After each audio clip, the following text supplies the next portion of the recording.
approach of service design has started in the early 90s of the last century. But I would say the background developments had even started in the 70s when in our economy, in our society, transformation took place from a focus on products and technologies towards a focus on solutions. It was evident that companies not necessarily need to own machines. They don't need necessarily to own the production means, but they want to get the value that they provide. So suddenly we would no longer have to think about the pure product. We would have to think about product service systems. And then step by step, it was realized that these services from the product service systems, they just don't fall from the sky and they are there. They need an effort just as much as products need an effort to be developed and designed. And that's when the discipline of service design started to develop its dynamic development. To see that systematic development of services is needed, and that design gives a relevant contribution to that. So I would say service design has three main dimensions. One of them is it is a process.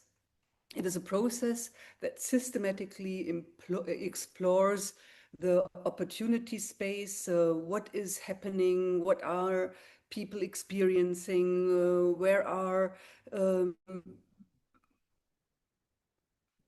the pains, where are the opportunities within a service system in order to either improve it or to bring innovation to the services. And this so-called discovery or exploration phase then leads to the definition of the problem or opportunity space, and then it opens the development space. So one of the key principles of service design is that you should never try to solve a problem before you have not properly understood it. And as humans, we all tend to, jump in and try to find solutions often before we have really understood what's going on. So then we open the development phase of the service design process, which is about co-creating ideas and building those ideas into first little prototypes, testing them, combining them, working together with users, working together with different stakeholders in order to come up with one or more alternative concepts, which are then prototyped and iterated, tested, iterated, and moved towards implementation. So one of the main thoughts behind that is that we should not jump on the very first idea, and that the owner of the problem is not necessarily the one who has the best idea. So it is about opening the space for creativity. It is about engaging those that have the lived experience with a specific problem in order to contribute to the solution. And it is about not talking and then implementing. It is about talking, making, testing, iterating, making, iterating, and then implementing. That saves a lot of time, it saves a lot of money, and it creates a lot of motivation, because service design enables people to have an idea of not yet existing futures.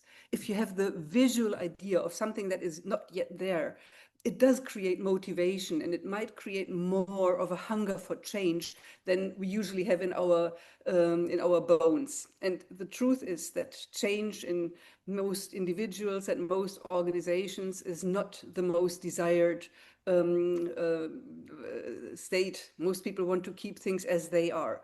And service design has this ability to create an understanding for the need for change, create experience with opportunities change brings, and a visual experience of what that change could mean for a desired future. Was that too much, too long, too heavy? No, that was perfect. There's a lot there to unpack. How is service design similar or different with design thinking? Well, design thinking has its roots in product design mostly, and it is usually about quick interventions that create a lot of creative ideas related to a specific problem. Service design is a long-term approach that goes to the backstage and the front stage of a space. So I think, well, I'm convinced we cannot change systems if we just look at the user experience. We have to look at the company as the values, at the strategies, at the KPIs. We have to understand the organizational processes and structures. And we have to create motivation within the organization for change in order to create better experiences for users. So we have to think about front stage and backstage as two perspectives on the same system. And change is not a sprint. That is something that I cannot underline enough. It is not about coming into an organization, making a funny workshop with lots of post-its and then saying, oh, we have created 100 ideas. Great. Are we creative? No, making those post-its into a concept that gets the support from the decision makers, that gets the support for those that have to, be on board in order to move forward, is a much longer process. So I would say service design is not a sprint; it's a marathon.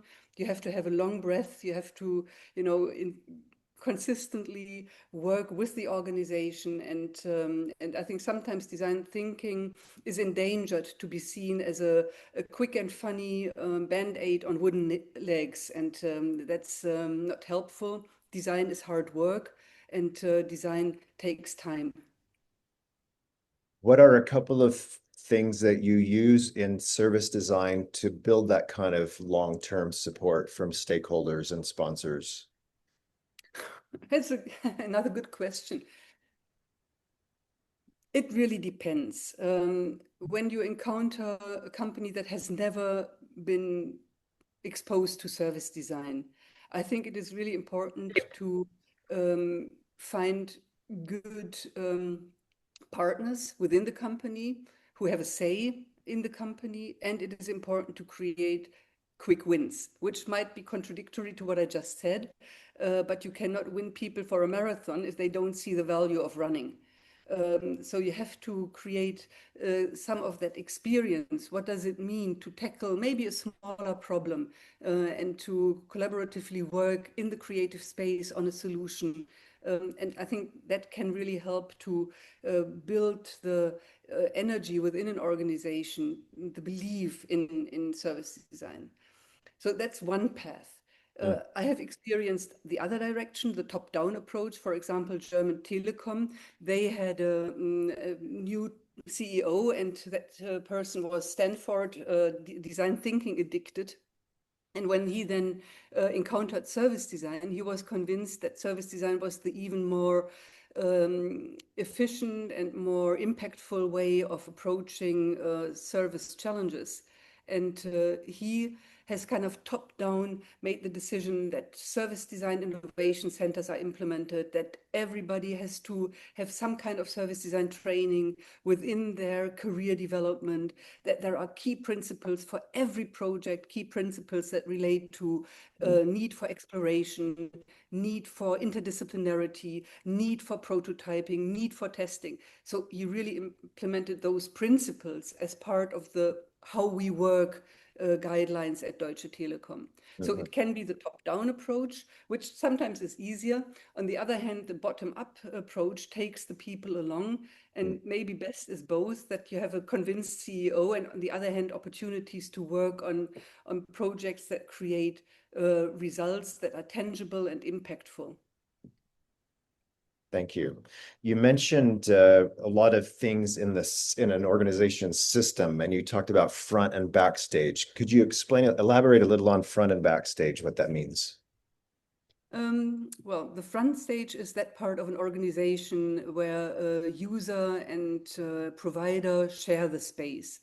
So the user has touch points throughout the journey, as we call it. He has encounters on different channels with the service provider, and often he encounters there also either technologies or people from the service provider side. So the front stage is the space where the user has the journey with different touch points with the organization, and where the provider has exposure to the user and direct contact. behind that is a huge system of technologies and people that enable the service experience. So I like to look at this as the front stage where the performance is being delivered. And performance is really something that we can see as what is happening on a stage. It has a choreography, it has props, it has the different moments of excitement. And so it's really like a play happening on the stage that needs to be designed and choreographed. And in the backstage is all those people that make that play on the stage happen, people and technologies. So I think that's the easiest way to look at it. And in service design, we use different tools like journey maps. Journey maps are usually the maps that visualize the user journey, the different touch points, the expectations, the moods. And then we have blueprints, service blueprints. Those visualize the front stage and the backstage and how front stage and backstage interact. I can share, I have a very simple project that might make this more understandable. Let me see. There we are. Okay. Can you see my screen? Yes. Okay. Yeah, so I'm taking a project that we have just been working on at the Service Design Network. We're a nonprofit organization with 30,000 followers, 1,700 paying members, and approximately 50 chapters. We are a volunteer-driven organization. We have 6 people working in the headquarters, partially full-time, partially part-time here in Cologne. So a very small organization for what we do. And we could not do that without volunteers. So everybody from the leadership team to the different boards to all the initiatives are run by volunteers. So volunteers are really the heart of our organization. And we realized that the volunteers are in a way like unpaid employees with, let's say, not such strict obligation for performance, but we need much more energy to design the service experience of the volunteer. So we dug deep into the volunteer journey. We did interviews with the former volunteers, trying to understand what motivates them to volunteer. We try to understand what is their journey like, where are the highlights, where are the lowlights, what are expectations that we fulfill, that we don't fulfill, what are different types of volunteers. So we segmentized the volunteers and created so-called volunteer personas, which cluster. We have experienced volunteers that are in the leadership team who lead boards, and we have young volunteers who are students who want to be exposed to service design. They volunteer for a conference and work on a conference in a short term. So we clustered those in personas. And then basically, based on these personas, you can see here, beneficiary, advisory, giver, volunteer, we started to build the journey. And this is more even almost a type of blueprint, very simple. So here you see the persona, you see what is happening in the pre-engagement phase before they even get the idea to apply for a volunteer position. What is then happening when they have a volunteer role on the onboarding phase? What is happening while they then are really performing and volunteering? And what happens in the post-engagement in order to make them potentially return volunteers? So that's the very simplified journey of the volunteer. And here you see the headquarter person who is in charge of the specific project where the volunteer is working. So here you see what is happening throughout that time on the backstage or even on the stage where they meet. And those are all the different channels that we are using and the challenges that we are facing on these channels. So very simple journey blueprint that shows how the phases of the employee / volunteer, the person that is in charge from the organization, the different channels we are using are combined. And we use that journal, that process for key improvements in how to manage our volunteers. And we had success criteria for that project, just to say rising number of volunteer applications due to word of mouth recommendations. So we wanted to be employer of choice for volunteers. And we want to have a rising number of return volunteers who went for a 3-day conference volunteer job, and next year they raised their hand. We want to go to the conference and volunteer. Yeah. Longer volunteer engagement, so more people that are not just there for a short engagement, but they take longer responsibilities, high satisfaction, and high recommendation rate. So Yeah. those were our success criteria, and we measured, and it was a really really very successful project. And the interesting thing is that you can really use service design and the tools of service design like user research, persona development, journey mapping, blueprinting, not only for the end user experience, but it is excellent for the employee, or in our case, volunteer experience. And tell us a little bit about, I want to get into the origin of this, but if you could maybe take a little bit about explaining what this is a step further. What are some key things that people learn in your curriculum, or that you would recommend this audience should learn about service design? And where can we find content? Oh, well, I would say throughout the last 30 years, since I started developing service design, the role of the service designer has evolved. I would say that is something that is like the baseline. If you want to do a service design project in your organization, you want to improve a specific, let's say, HR service, compensation, for example. You should be able to identify the relevant stakeholders, who has cards in the game when it comes to compensation. You should maybe be able to build a little project team and make a research plan.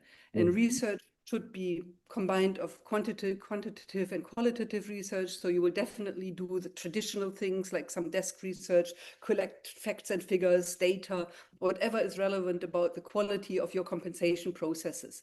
But you will also do qualitative research.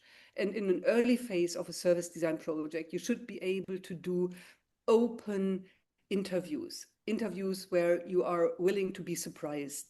So you should not start to do structured interviews too early, because by structuring your interviews, you already define what you will be talking about, and you might exclude topics that are highly relevant, but that you just haven't thought about.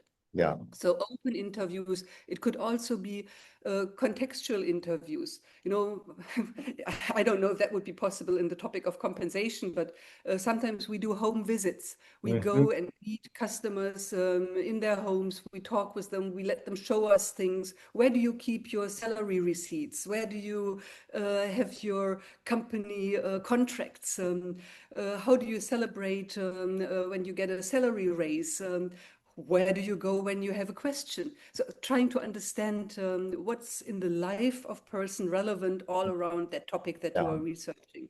So it could be interviews, then it could later be when you want to verify your hypothesis, it could be surveys, it can be home visits, it can be, we do even shadowing, which in compensation would not be so relevant. Might do workshops with users or in interdisciplinary teams, trying to understand where are the pain points, where are the opportunities, and then based on that research, you define the research question, or the opportunity question. How might we improve satisfaction and motivation through compensation? Yes. And then comes the second phase of what we call the double diamond, where in co-creation processes, you develop ideas, you prototype those, you test them, you iterate them, you test them again, etc., as I mentioned earlier.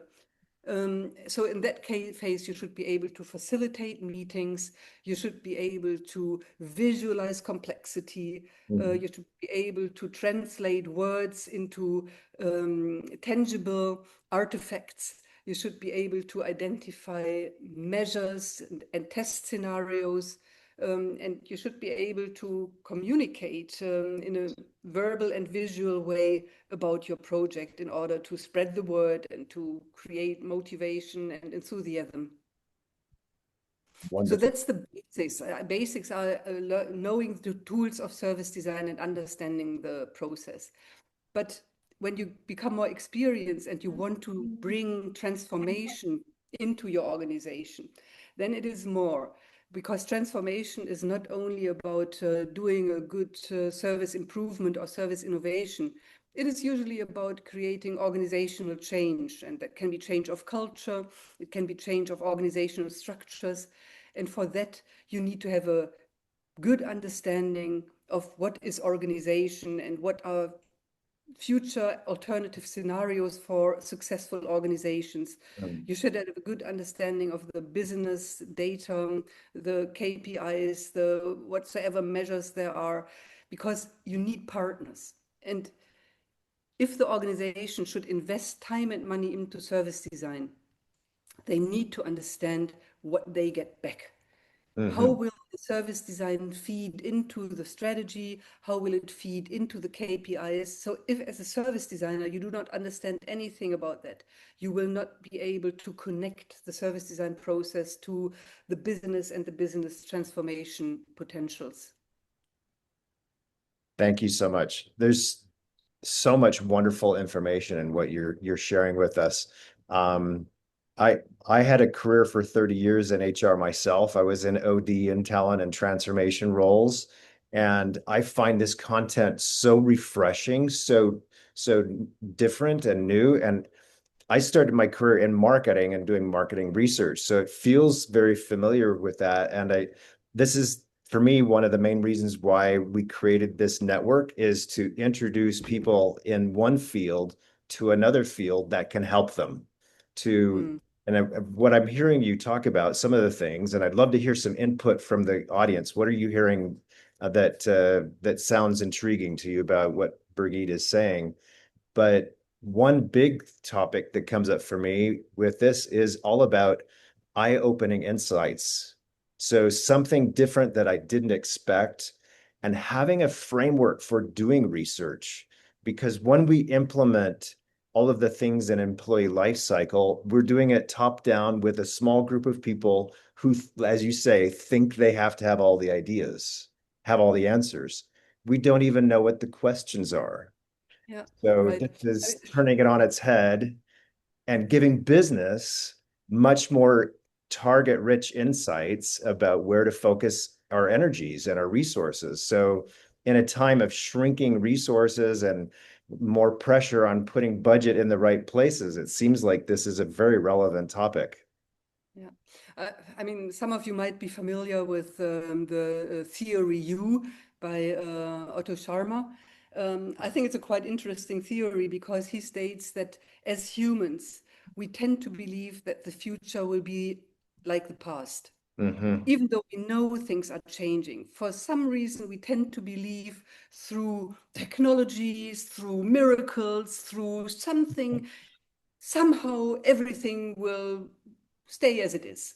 Yeah. And Sharma in his theory U claims that we have to dive deep in order to really confront ourselves with the challenges that we are facing, and in order to really let that sink in, and in order to really understand that we cannot just do business as usual and trust that some new AI will solve the issues. No, we have to understand there is relevant changes happening. Mm-hmm. And I would say service design can help by taking that deep dive and visualizing insights and making these insights understandable for interdisciplinary groups, because everybody speaks their own language, everybody has their own jargon.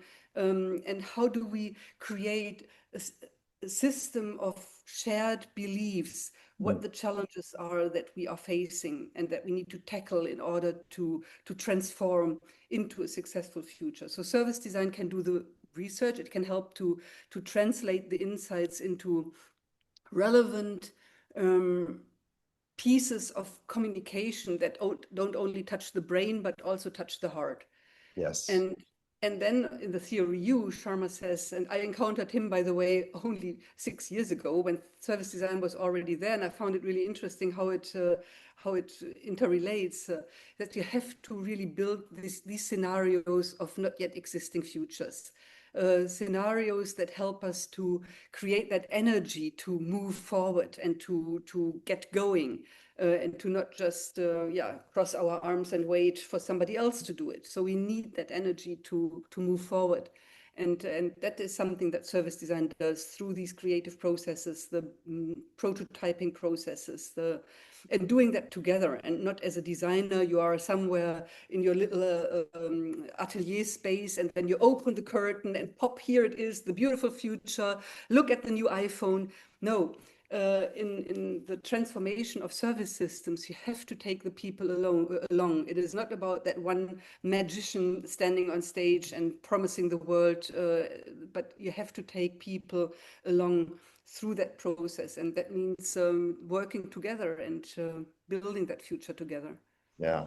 Yes. You know, Elliot, that my background is HR and organizational development. And what I did at that time at Hewlett Packard, and that was in the late 80s of the last century, Mm, I was doing organizational development. mm, And it was quite fortunate, I would say, that at that time, um, Hewlett Packard was hit by the challenge to move from products and technologies into solutions. That was absolutely clear. I worked with the medical division, and it was totally clear. The hospitals don't want to own the machines. They just want to use them. So Hewlett Packard had to design systems where not only the X-ray machines, but all those medical devices were embedded in service systems. And mm, that meant huge changes for the structure of the organization, for the processes, for the roles of the people. So somebody who was in R&D and who was kind of like, working on the boxes and the cables. And suddenly that was a person who would have to go out and talk to people and understand yes. in what context, in which environment, with which users will the Mm, stuff that I'm developing be used. And what does that mean for the system that I have to co-create with other departments? So yeah, and that in the end led to service design. And I still think that service design is a very powerful approach for making change happen, thank you. small and big scale. And tell us a little bit more about how you started applying this and how this led to creating this international organization, the Service Design Network. How did you transition this from an idea in HP and expanding the service approach there to creating this network and creating curriculum? Well, I would say that it's two pairs of shoes. Yeah. The curriculum started at the university. And I was a very young professor, and some of the students were older than I was when I started. And that was like a great space to experiment and to co-create the curriculum. Mm, So here at the Köln University, I started with a combination of theory and practice. So I believe in learning by doing, and we always combined the development of theoretical input of methodologies with the experimentation and the testing in real world projects. And I was very fortunate to have partners like Telekom, Deutsche Bank, Allianz, etc., Siemens, to work with me and the students. And so we built the curriculum through a very practical approach. Because, as I said, service design didn't exist when I started. I was the first professor ever. And mm, I felt my responsibility is also to create jobs for those students who study here. It's not worth teaching something that nobody knows about and nobody ever will have a job out there. So I was always working in the space of marketing of service design, trying to make people understand what it is, what the value is, and the best way to show the value is by doing it. So I combined the work of the students in practical learning with companies that would then be impacted by the outcomes of the student projects. So that was really, really cool. And today there is a big network of public and private sector partners that I'm working with at the university. And the Service Design Network is another story. I was pretty lonely, as you can imagine. I mean, I was the only professor worldwide from, I would say, 1995 to 2003. There was no other professors, but there were already people from the interaction design, experience design world that were really interested in designing not only surfaces and tangible products, but who were interested in designing processes and more complex experiences. And so those were the people that they started in London, Live Work, Engine, first service design agencies that I connected to. Then there were some universities like Politecnico Milano, IIT in Chicago, Linköping in Sweden, just to name a few. And I started to meet with them, and that was basically where we said we need a network in order to create a movement. Right Yes. now, we are only, let's say, 8 of us all over the world. But Mm. let's say in a year it will be 80, and in 2 years it will be 800. So we had this like very, very nice vision of spreading the word and building the network. And we did that by really making events. We started to have conferences, inviting people. We started to publish Touchpoint. So we Mm. did all kinds of things to spread the word. And as I said, now it's like 30,000 people. And yeah, it's been, yeah, maybe 20, 21 years. Officially, the network was founded in 2004 from these 8 people. So it's 20 years, 21 years from then. And I would say it was a bit like the chessboard rice grain exercise. Not quite, but going into that direction. Wow. It's a tremendous amount of work. And I don't know if all of us can fully comprehend the amount of things that you've been able to accomplish in your career and what you've been able to do to create not only a movement, but I would underscore you can't have a discipline unless you create some frameworks and codify those, put those into curriculum, put those into training and write about them and have a within that framework, tools and methodologies and approaches. And I would encourage anybody who hasn't tried any of this to implement it, to try it out, because it is something, honestly, from my own experience in the last 8 years that I've been doing this, that's not a very long time. Most people who are doing employee experience work have started in the last 3 to 4 years. So one of the reasons why I want to have Birgit on here is to shed a light on who are some of the people who have been doing this decades longer than we have. This did not come from engagement, which is, I think, a kind of false assumption that people have, because engagement people started talking about employee experience, which has led us down that path. But it comes from these earlier disciplines of design thinking, service design, UX, and I would encourage people to learn all they can about this, because this is really the heart of it. There's a lot of meat here. So, I mean, you asked about curricula, Elliot, and yes. we do have a very small service design academy at the Service Design Network, and there is one practitioner curriculum that is really like a very good introduction to service design, and it leads to practitioner accreditation by the Global Service Design Network. And I think it's a very accessible program that's interesting for all backgrounds, so HR just as much as marketing people or whatever background you have. I think that curriculum caters a basic understanding of service design and a first case study that everybody is working on during that curriculum. Excellent. What are a few examples of applications of this in a business setting that you could share with us? I know you've talked a little bit about this earlier today, but what are a few more examples that you could share with us that are maybe some problems or areas that service design could be applied that would really help us? Yeah. Well, one of the industries that I've been working with quite a bit is transportation and travel. And one example is Lufthansa. So, I mean, what can you do on a flight, and especially on an economy class flight, when people are squeezed into small chairs and there's a limited amount of stewardess and pursers taking care of them. So how can you design that experience as something that is different?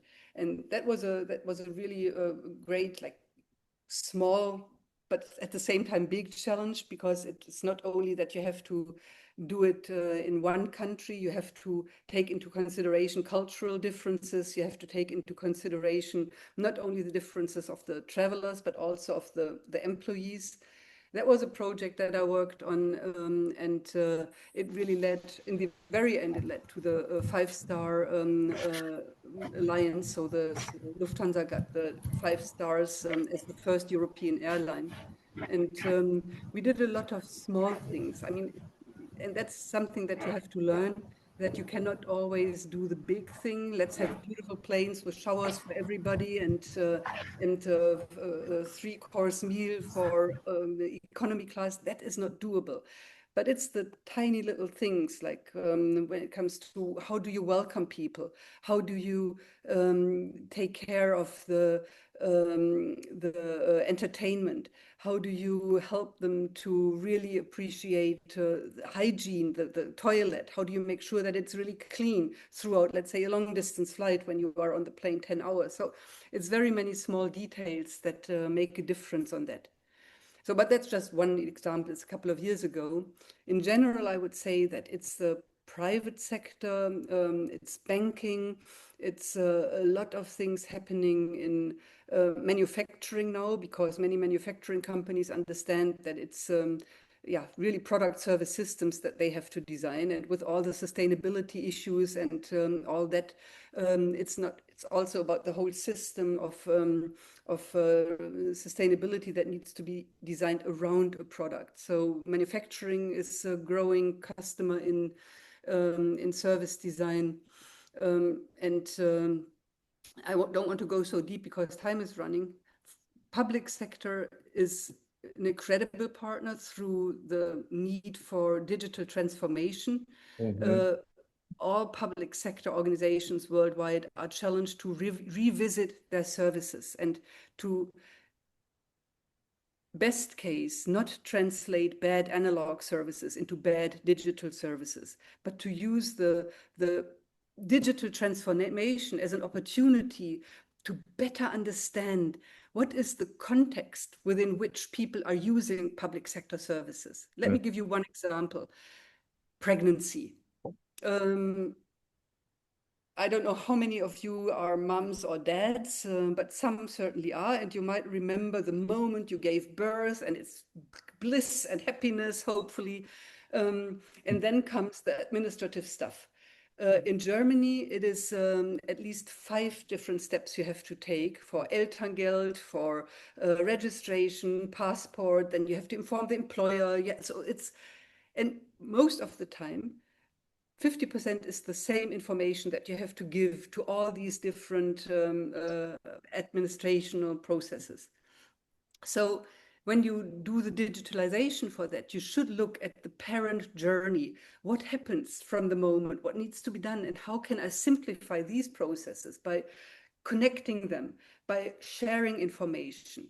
And that is a great opportunity for governments, for public sector, to be better partners for the citizens and to not be a burden to them. And most citizens experience administration as a burden, at least in Germany. There are some countries that are doing much better. But through service design in digitalization, make sure that you have the holistic view on the living situation of people and cater the needs within those living situations, as opposed to silos and segmentation that comes from the thinking of the government and not from the needs of the user. Yeah, no, that's a great example. We did a project a few years ago in our team with AstraZeneca on parental leave, and it's reminding me of that. So the case was they were about to engage a third-party benefits provider, and they wanted to step back and understand first what's the experience of people giving birth, what's the paternity, the father's experience in all of this? What's the experience of adopted people who are adopting children? And we did these kinds of interviews that you were talking about, and their eyes were like this. We had no idea all these other things were going on. And it gave them a much better context to understand where do we bring in this third party provider and what are all these other problems that people are trying to solve. So it leads to other work.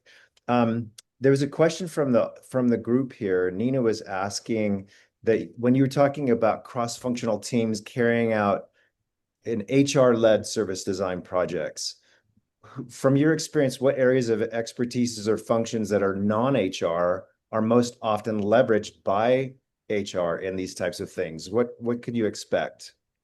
Yeah, it really depends. I mean, HR is such a broad field. You're in charge of hiring and dismissing people. You are in charge of compensation, in charge of retirement. Everything comes together. And depending on where you work, you could use service design to work on the quality of your own services. That would mean that you have to identify all those partners within the organization that you provide services to, right? And that would be the baseline for reflecting on how are HR services going to innovate into the future. But you could also work on specific services like hiring, and then it would probably be the managers that represent your customer.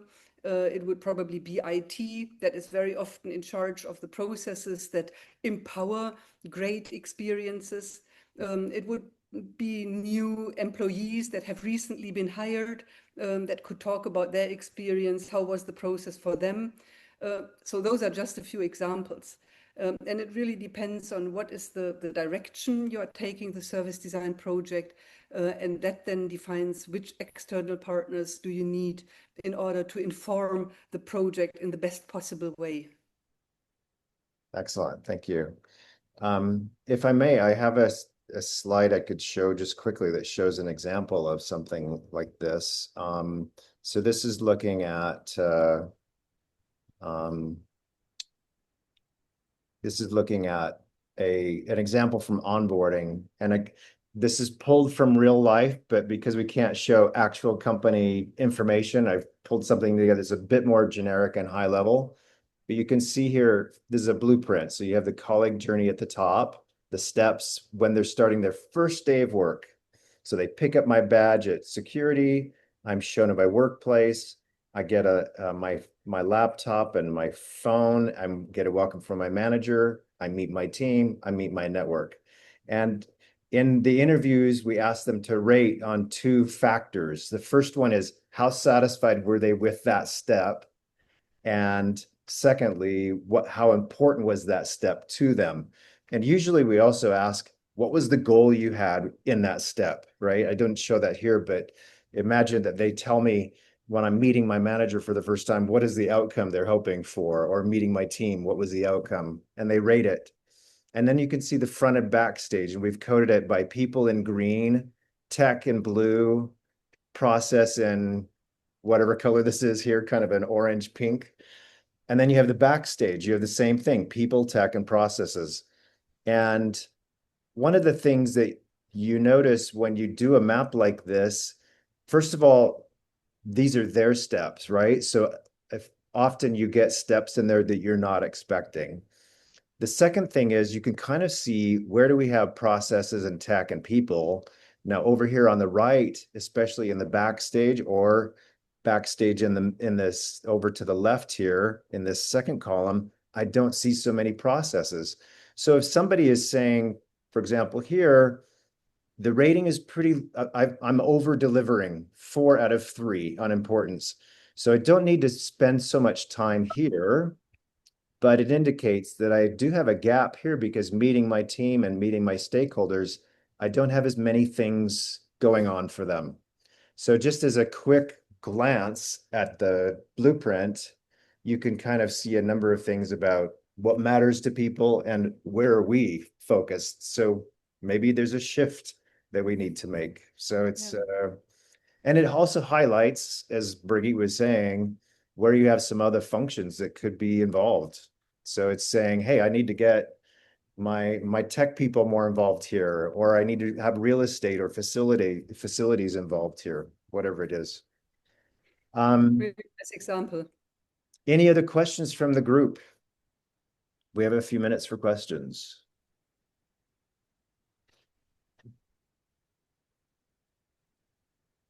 You can chat or unmute yourself and ask it directly.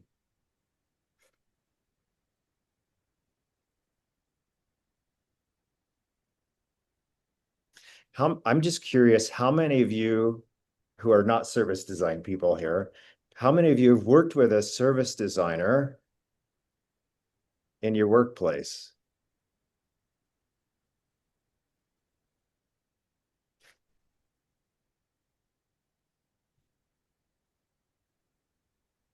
Well, I don't see any signs. Big. If that's the case, you should try. You should try. And I mean, sometimes it's difficult. You have, yeah, you should really try. And it can also be that you open your eyes if there's a service design program in your area at a university, because often that is a first little opportunity to get a taste of what service design does. It's definitely valuable to step into the shoes of different users and to see the world through their eyes. It will be an eye-opener. Yeah, well, I have. My name is Dato Reitsema. I'm in the Netherlands, and I haven't worked with a service designer. But the funny thing is that I recognize a lot on things that we did without knowing that we used elements of service designing. So when we were designing the more extended employee journeys and stepping into different personas and everything. So I recognize a lot of elements that you are just presenting without even know all the details because I need to know more. But yeah, I recognize a lot, and I'm really interested to know more. So yeah. That's really good. And I think it's really the case that anybody who has a good sense for people and is interested in the quality of what your work does for others does have some elements of service design. But service design gives you a better framework, it gives you more differentiated processes and tools, and it connects you to a network of people. You can talk about it with a language and a framework that helps you to advance within your own work. And doing it by yourself is great, but having a language for it also gives it more power. Yeah, we experimented a bit in employee journeys within the digital workplace to look at personal events like getting married or getting a newborn child, and what does it do with an employee and then when we talk to different companies with different expertises, this is where I recognize a lot of the elements that you look completely different angles into what normally you do, like from a structured process design or even a technology design, like we have in IT, where the system is leading, the application is leading, etc. So really interested. Thank you, Data. Yeah, Manuela says she's a service designer from Brazil working in a German company in Portugal. So this is a very global enterprise. Thank you, Manuela. And Damon shared that he always tries to have a service designer on his EX teams, and that in his last team, this was the most senior person that he had there. So I think it would be very interesting to share more about how this is influencing.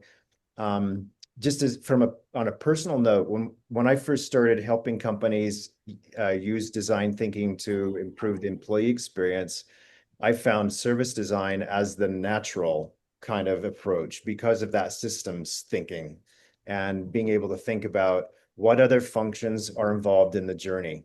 Because if we just look at it through an HR lens, we're going to get the same usual solutions and same usual insights, right? So you don't get any place different. Any final questions before we end our discussion today? I did see one last question there from Madeline in the chat. She asked, how similar or different would you say that service design is to applying Lean Six Sigma? Is that something you can address, Birgit? Thank you, Beth. Not sure if I got that. What's the similarity between Lean Six Sigma and service design? Is there any overlap? I'm sure there is, but Lean Six Sigma, from my perspective, is more focused on efficiency and streamlining. Whereas service design in early phase is much more about opening up, creating, let's say, confusion, because we strictly believe the more confused you are, the more opportunities you have for innovation. And that's maybe one big difference, that yes, we do have a process, we have a structure, but we allow getting lost within that process due to the fact that we believe that the new things are always between something. And if you have a check process, you will not discover so much new things. Yeah, thank you. Yeah, he shares that he's seen service design throughout his company's in-house design team, complemented by client experience, process engineers, business analysts, that gives a comprehensive view on projects. So I think we're seeing how appropriate this is, how relevant it is for organizations because of that systemic approach. Where do you have any favorite books or places where people could learn more about this? Where should we go to learn more, Birgit? Well, the easiest book, it's not brand new, but it's still This is Service Design Doing. It's by Mark Stickdon, Adam Lawrence, Marcus Hornes, and it's a very good introduction to service design. And it also has a good compendium of templates and methods that you can download for free online. So This is Service Design Doing is definitely something I can recommend. I can, of course, recommend the Service Design Practitioner course at the Service Design Network. And well, one big thing coming up is the Global Conference in Dallas, Texas, in October 2025. So if you want to meet the service design community, and if you want to learn about service design from diverse perspectives, Dallas is the place to be from 15th to 17th of October. And of course, it would be lovely to meet in person. Excellent. Thank you. Yes, I'll just put this in the chat real quick here. There's a link, and I'll also share it in the notes that we have that I'll send following this webinar. But I just want to thank Birgit and thank all of you for joining. This has been a very fun and rich session today. I really appreciate all of the participation that we had. And thank you, Birgit, so much for sharing what you've been able to do over the past few decades and being a true pioneer in this field and bringing so many wonderful things that we can use in our organizations to improve the experience of employees and also have impact on the business. So thank you very much. Thanks, Elliot, for having me. Thanks, everybody, for joining. I hope we will stay in touch. Thank you.